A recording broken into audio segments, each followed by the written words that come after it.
은혜가 풍성하신 하나님께서 새날을 허락하여 주시니 감사를 드립니다. 주의 군사된 우리들이 이날도 주의 은혜 가운데 영적인 전쟁에서 승리하며 살아가게 하여 주옵소서. 죄의 유혹을 이기게 하시고 하나님의 영광만을 위해서 살아갈 수 있도록 성령 충만함을 허락하여 주옵소서. 걸어가신 예수님 이름으로 기도드립니다. 아멘. 찬송가 429장입니다. 429장입니다. 동일 찬송가는 489장입니다.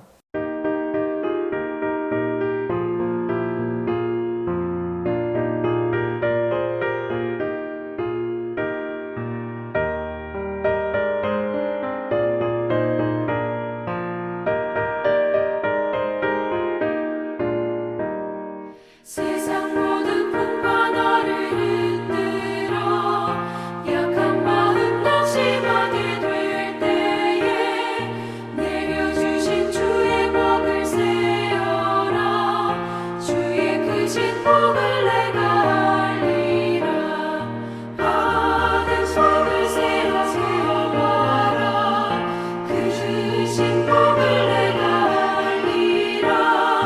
받은 복을 세어보아라.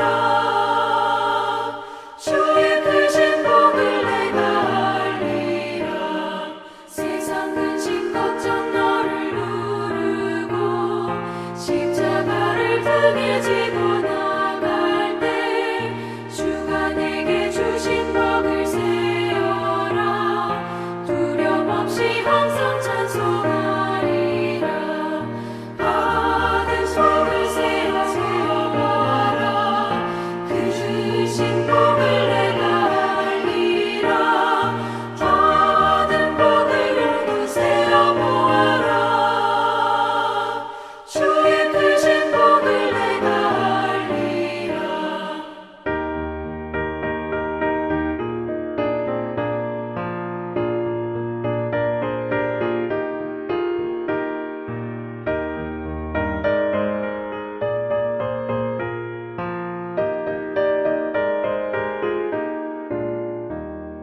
세상 권세 너의 앞길 막을 때 주만 믿고 낙심하지 말아라. 천사들이 너를 보호하리니 염려 없이 한방 보고 나가라.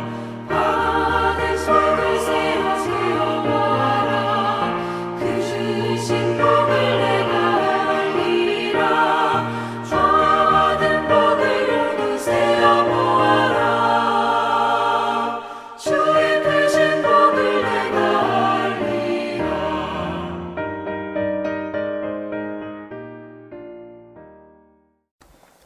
열왕기상 9장 1절부터 9절 말씀입니다.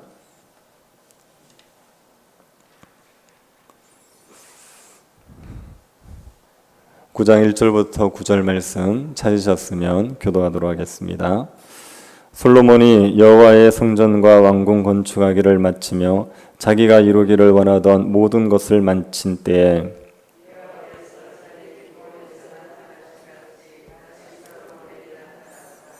여호와께서 그에게 이르시되 내 기도와 내가 내 앞에서 간구한 바를 내가 들었은즉 나는 내가 건축한 이 성전을 거룩하게 구별하여 내 이름을 영원히 그곳에 두며 내 눈길과 내 마음이 항상 거기 있으리니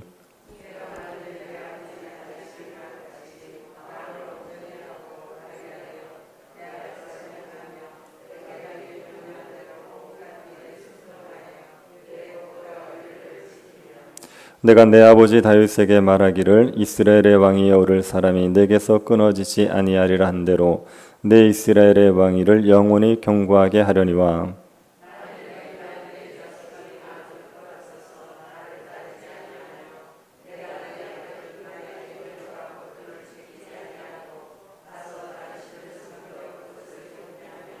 내가 이스라엘을 내가 그들에게 준 땅에서 끊어버릴 것이요 내 이름을 위하여 내가 거룩하게 구별한 이 성전이라도 내 앞에서 던져버리리니 이스라엘은 모든 민족 가운데에서 속담거리와 이야기거리가 될 것이며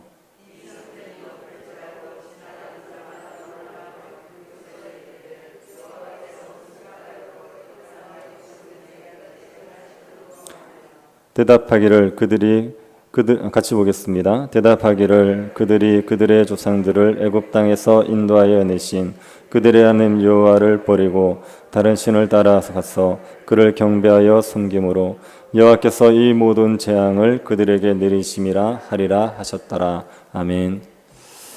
솔로몬이 성전을 건축하고 왕궁 건축하기를 모두 마쳤습니다. 솔로몬이 하고자 했던 일을 모두 마쳤습니다. 그 기간이 20년이 걸렸습니다. 솔로몬이 왕이 된 지 4년에 성전 건축을 시작했으니까 왕이 된 지 24년 만에 모든 건축을 마쳤습니다. 그러고 나자 하나님께서 솔로몬에게 나타나셨습니다. 솔로몬이 왕이 된 후에 기브온 산당에서 하나님께 1,000번제를 드리지 않았습니까? 그때도 하나님께서 솔로몬에게 나타나셨습니다. 그때처럼 솔로몬이 모든 건축을 마치고 나자 하나님께서 솔로몬에게 꿈에 나타나셨습니다. 하나님께서 솔로몬의 꿈에 나타나신 것은 말씀을 주시기 위함입니다. 구약 시대에는 하나님께서 말씀을 전해 주실 때 선지자를 통해서 혹은 꿈을 통해서 혹은 환상을 통해서 말씀을 들려주셨습니다. 하지만 오늘날은 하나님께서 선지자나 꿈이나 환상을 통해서 말씀을 주시지 않습니다. 왜냐하면 지금은 성경이 기록되어 있기 때문입니다. 구약 시대에는 성경이 기록되어 있지 않았기 때문에 하나님께서 여러 계시의 수단을 사용하셨지만 오늘은 기록된 성경을 통하여서 하나님께서 뜻을 알려주십니다. 그래서 우리가 꿈을 꾸든지 환상을 보든지 그것을 하나님의 계시라고 생각해서는 안 됩니다. 신앙에 유익한 꿈을 꾸셨으면 그러면 그냥 기분이 좋다 그러고 특별한 의미 부여를 하지 마시기 바랍니다. 혹시 불길한 꿈을 꾸셨더라도 그냥 무시하고 넘어가시기 바랍니다. 환상이나 꿈이 없어도 우리는 말씀을 통해서 얼마든지 하나님의 뜻을 알 수가 있습니다. 가끔 가다가 보면 꿈이나 환상이 어느 정도 맞는 경우들이 있습니다. 그런데 그것 때문에 거기에다가 의미 부여를 하다가 보면 사탄에게 속을 수가 있습니다. 그러지 마시고 그냥 말씀으로 충분하다는 것을 믿으시고 말씀을 통해서 하나님의 뜻을 알려고 하시면 됩니다. 솔로몬에게는 하나님이 꿈에 나타나서 말씀을 하셨죠. 하나님께서 솔로몬에게 하신 말씀은 세 가지입니다. 첫 번째는 하나님께서 성전에서 영원히 함께 하시겠다 이렇게 약속하셨습니다. 3절을 다시 한번 보십시오. 여호와께서 그에게 이르시되 내 기도와 네가 내 앞에서 간구한 바를 내가 들었은즉 나는 네가 건축한 이 성전을 거룩하게 구별하여 내 이름을 영원히 그곳에 두며 내 눈과 내 마음이 항상 거기에 있으리니. 하나님께서 솔로몬의 기도와 간구를 들으셨습니다. 솔로몬은 하나님에게 성전을 바치면서 성전을 하나님의 영원한 처소로 삼아 달라고 했습니다. 8장 13절을 다시 한번 보시기 바랍니다. 8장 13절입니다. 내가 참으로 주를 위하여 계실 성전을 건축하였사오니 주께서 영원히 계실 처소로소이다 하고. 솔로몬이 하나님 앞에 성전을 봉헌하면서 하나님 이 성전을 하나님의 처소로 삼아 주십시오. 그렇게 간구했었습니다. 하나님께서 이 간구를 들으시고 솔로몬에게 내가 성전에 함께 하겠다 이렇게 얘기하신 거죠. 하나님이 성전을 영원한 거처로 삼아 주신 것은 하나님의 은혜입니다. 성전은 화려하게 지은 집입니다. 하지만 하나님의 거처가 되기에는 초라한 곳입니다. 하나님께서 사람이 만든 집에 거하신다는 것 자체가 말이 안 됩니다. 하나님께서 스스로 자신을 낮추셔서 사람이 만든 집에 거하시는 것입니다. 그러니 이게 은혜입니다. 하나님이 함께 하시면 에덴이 회복되는 겁니다. 사람이 하나님과 함께 하면서 복을 누리던 때가 에덴의 동산이었습니다. 그런데 범죄로 말미암아 하나님과의 관계가 단절되었죠. 그런데 하나님께서 다시 함께 하시면 그러면 에덴이 회복되는 겁니다. 하나님께서는 솔로몬이 지은 성전에 함께 하시면서 하나님이 이스라엘 백성들이 복을 누리게 해주겠다고 약속하셨습니다. 그리고 두 번째로 말씀하신 것은 다윗 언약을 지켜주겠다는 것입니다. 4절 5절을 보시기 바랍니다.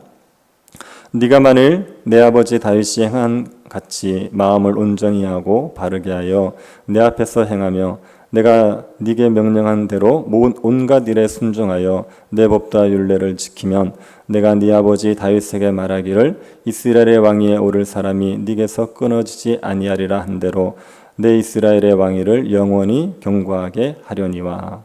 하나님께서 솔로몬이 다윗처럼 행하면 이스라엘의 왕위에 오를 사람이 내게서 끊어지지 않을 것이라고 하셨습니다. 다윗은 마음을 다해서 하나님을 섬겼습니다. 율법을 지켰습니다. 솔로몬이 다윗처럼 마음을 다해서 하나님을 섬기면 다윗의 후손이 계속 왕위에 오르게 됩니다. 다윗에게 한 언약을 하나님이 지켜주십니다. 다윗의 후손이 다윗처럼 율법을 지켜 행하면 다윗의 왕위는 영원히 계속되지요. 그러면 이스라엘도 영원히 복을 누리는 겁니다. 다윗과 솔로몬 시대의 복을 이스라엘이 영원히 누릴 수 있습니다. 하나님께서는 이스라엘이 영원히 복을 누리도록 다윗처럼 율법을 지켜 행하라는 말씀을 하셨습니다. 하나님께서 세 번째로 말씀하신 것은 이스라엘이 범죄하면 이스라엘 백성들을 멸하시고 성전을 내버리실 것이라는 겁니다. 6절 7절을 보시기 바랍니다. 만일 너희나 너희의 자손이 아주 돌아서서 나를 따르지 아니하며 내가 너희 앞에 둔 나의 계명과 법도를 지키지 아니하고 가서 다른 신을 섬겨 그것을 경배하면 내가 이스라엘을 내가 그들에게 준 땅에서 끊어버릴 것이요 내 이름을 위하여 내가 거룩하게 구별한 이 성전이라도 내 앞에서 던져버리리니 이스라엘은 모두 민족 가운데서 속담거리와 이야기거리가 될 것이며. 이스라엘 백성들의 마음이 하나님에게서 돌아설 수 있습니다. 하나님을 향한 마음이 돌아서면 계명을 지키지 않습니다. 마음이 하나님을 향해 있을 때 계명을 지키는 거지 마음이 하나님에게서 돌아서면 계명을 지키지 않습니다. 이스라엘 백성들이 계명을 범하게 될 때 제일 먼저 범하게 되는 게 1계명입니다. 하나님 외에 다른 신을 섬기지 말라는 계명을 범하게 됩니다. 하나님을 향한 마음이 돌아서게 되면 다른 신을 찾게 됩니다. 이스라엘이 이렇게 배교할 때 하나님께서 이스라엘을 가나안에서 끊어버리십니다. 이스라엘을 멸망시킵니다. 그리고 하나님께서 성전도 버리십니다. 하나님이 영원한 것으로 삼겠다고 한 성전이라도 버리시게 됩니다. 하나님께서 성전을 버리시게 되면 지나가는 사람들이 보고 비웃으며 말합니다. 여호와께서 무슨 까닭으로 이 땅과 이 성전에 이같이 행하셨는고 하나님이 참신이라고 했는데 왜 하나님이 택한 땅과 성전이 버려졌는가 이렇게 조롱하며 말하게 되는 거죠. 그때 사람들이 대답합니다. 이스라엘 백성들이 자신을 애굽에서 이끌어낸 하나님을 버리고 다른 신을 섬겼기 때문이다. 그렇게 말할 거라는 겁니다. 이스라엘 백성들이 하나님을 버리고 다른 신을 섬기면 이런 수치와 조롱을 당하게 됩니다. 하나님께서 성전을 영원한 것으로 삼겠다고 하셨습니다. 그런데 여기에는 조건이 있습니다. 이스라엘 백성이 하나님의 율법을 지킬 때입니다. 이스라엘 백성들이 하나님의 율법을 지키게 되면 하나님께서 성전을 영원한 것으로 삼습니다. 하지만 이스라엘 백성들이 하나님을 버리고 다른 신을 섬기게 되면 하나님께서 성전을 버리십니다. 하나님께서 영원히 거처로 삼겠다고 한 성전이라도 하나님께서 내버리십니다. 하나님께서 성전을 영원한 거처로 삼느냐 아니냐는 것은 이스라엘의 율법을 지키느냐 아니냐에 달려 있습니다. 이스라엘 백성들은 이 율법을 잘 지켰습니까? 그렇지 않죠. 이스라엘 백성들은 율법을 지키지 않았습니다. 하나님을 버리고 다른 신을 섬겼습니다. 그래서 하나님께서 성전을 버리셨습니다. 에스겔서를 보면 하나님께서 성전에서 떠나시는 모습이 나옵니다. 하나님께서 솔로몬의 성전을 버리셨습니다. 그런데 하나님께서 솔로몬의 성전은 버리셨지만 예수 그리스도를 믿는 자들을 성전으로 삼으시고 그리고 예수 믿는 사람들인 교회와 여전히 함께 하시죠. 성전인 교회와 함께 하셔서 교회가 하나님의 나라의 복을 누리게 해 주십니다. 그런데 하나님께서 솔로몬에게 하셨던 조건, 솔로몬에게 말씀하셨던 조건이 오늘날 교회에도 유효하겠습니까? 솔로몬에게 뭐라고 하셨냐면 이스라엘 백성들이 율법을 잘 지키면 내가 너희와 성전에 함께 하겠다. 내가 너희와 함께 하겠다 그랬습니다. 이스라엘 백성들이 율법을 안 지키면 그러면 하나님께서 성전을 버리시겠다. 이스라엘을 멸망시키겠다. 이렇게 얘기하셨습니다. 이 조건이 오늘날 교회에도 여전히 유효하겠습니까? 교회가 율법을 잘 지키면 하나님이 교회와 함께 하시고 교회가 율법을 안 지키면 하나님이 교회를 버리십니까? 그렇게 이해할 수 있겠습니까? 이 조건은 오늘날 어떤 측면에서는 유효하고 어떤 측면에서는 유효하지 않습니다. 교회가 하나님과 함께하기 위해서는 반드시 율법을 지켜야 됩니다. 율법을 지키지 않고서 하나님과 함께하는 복을 누릴 수는 없습니다. 그런 측면에서 율법을 지켜야 하나님이 함께하신다, 이렇게 이야기할 수 있죠. 그런데 교회는 자신의 힘으로 율법을 지켜서 하나님이 함께하시는 복을 누리는 건 아닙니다. 교회가 율법을 지켜서 하나님이 함께 하시는 복을 누릴 수 있다 그러면 교회도 하나님의 함께 하시는 복을 누릴 수 없죠. 왜? 우리는 자주 율법을 범하니까요.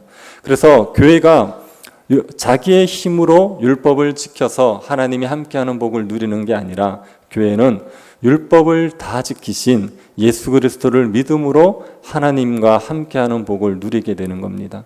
우리는 율법을 다 못 지키지만 예수 그리스도께서는 율법을 온전히 지키셨습니다.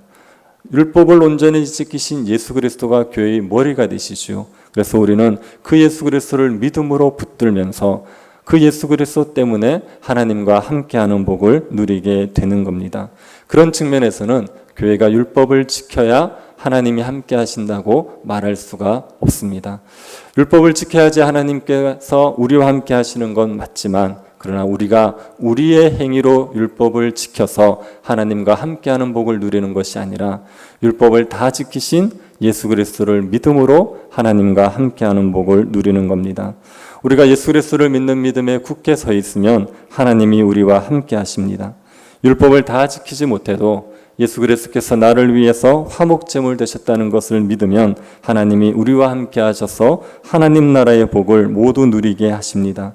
예수님을 믿는 믿음으로 하나님의 임재의 복을 누리게 될 때 그때 교회가 율법을 지켜 행할 수 있는 거죠. 하나님이 주신 은혜 때문에 율법을 지키면서 살아갈 수가 있습니다. 우리가 말씀대로 살지 못할 때가 많습니다. 그때마다 우리가 생각해야 됩니다. 내가 말씀대로 살지 못해서 난 하나님과 함께 할 수 없다, 이렇게 생각하지 마시고 나의 행위로는 진노를 받아 마땅하지만 하나님이 주시는 복을 받을 수 없지만 그러나 예수 그리스도를 믿기 때문에 하나님이 나와 함께 하신다. 나에게 모든 복을 주셨고 모든 복을 누리게 하신다. 그렇게 믿음 위에 굳게 서시기 바랍니다. 예수 그리스도를 믿는 믿음 위에 서 있기만 하면 하나님께서 우리와 함께 하셔서 영원히 복을 누리게 하십니다. 우리가 무엇을 해야겠다, 우리가 하나님 앞에서 의롭게 살아야지 복을 누리겠다, 그런 생각들을 버리시고 예수 그리스도의 십자가를 굳게 붙드시기를 바랍니다. 그러면 그 은혜 때문에 얼마든지 율법을 지키면서 살아갈 수 있습니다. 믿음으로 하나님의 임재의 복을 누리시면서 하나님의 은혜 가운데 즐거이 율법을 순종하는 백성들이 될 수 있기를 간절히 바랍니다. 자비하신 하나님, 우리가 주님 앞에 의롭지 못하지만 예수 그리스도를 믿는 믿음으로 하나님이 우리와 함께 하심을 감사드립니다. 날마다 주님의 율법을 지키지 못하여서 절망하고 좌절할 때마다 십자가를 붙들게 하여 주시고 그리스도 때문에 우리와 함께 하시는 하나님을 풍성히 누리며 살아갈 수 있게 하여 주옵소서. 우리에게 주신 은혜를 힘입어서 주의 율법에 순종하는 백성들 되게 하여 주옵소서. 걸어가신 예수님 이름으로 기도드립니다. 아멘. 하늘에 계신 우리 아버지여, 이름이 거룩히 여김을 받으시오며 나라의 임하옵시며 뜻이 하늘에서 이룬 것 같이 땅에서도 이루어지이다. 오늘날 우리에게 일용할 양식을 주옵시고 우리가 우리에게 죄 지은 자를 사하여 준 것 같이 우리 죄를 사하여 주옵시고 우리를 시험에 들게 하지 마옵시고 다만 악에서 구하옵소서. 대개 나라와 권세와 영광이 아버지께 영원히 있사옵나이다. 아멘. 오늘 수요 예배를 위해서 기도해 주시기 바랍니다. 오는 금요일과 다음 주 월요일 그리고 다음 주 금요일에 교회 이사가 있습니다. 주님께서 모든 가정들을 선하게 이끌어 주시기를 기도해 주시고 건축위원회 위해서 기도해 주십시오. 수고하는 많은 분들에게 지혜와 능력을 더하여 주시고 위로하여 주시기를 기도해 주시고 개인적으로 기도하시기 바랍니다.